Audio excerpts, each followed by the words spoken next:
এক অন্ধ ব্যক্তির ঘটনার প্রেক্ষাপট।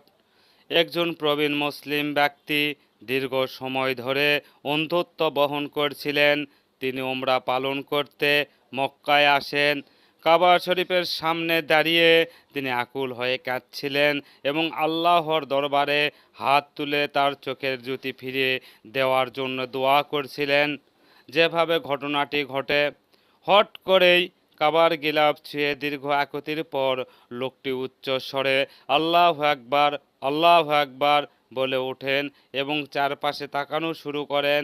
তিনি কাঁদতে কাঁদতে পাশে থাকা লোকদের জড়িয়ে ধরেন এবং চিৎকার করে বলতে থাকেন, আমি দেখতে পাচ্ছি, আল্লাহর কসম আমি দেখতে পাচ্ছি। মানুষের প্রতিক্রিয়া। মুহূর্তের মধ্যেই তারা আশেপাশের মানুষ বিষয়টি বুঝতে পেরে আনন্দে কেঁদে ফেলল। কাবার প্রাঙ্গণে এক পরম আবেগঘন পরিবেশ সৃষ্টি হয়।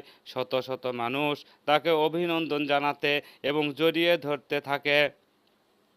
কাবার প্রাঙ্গণে থাকা অন্যান্য দর্শনার্থীরা এই দৃশ্যটি নিজেদের মোবাইলে ধারণ করে ফেসবুক সামাজিক মাধ্যমে তা দ্রুত ভাইরাল হয়ে যায়।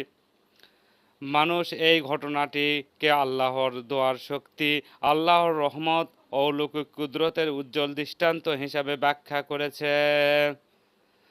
যদি ভিডিওটি ভালো লাগে তাহলে চ্যানেলটি সাবস্ক্রাইব করে পাশে থাকবেন।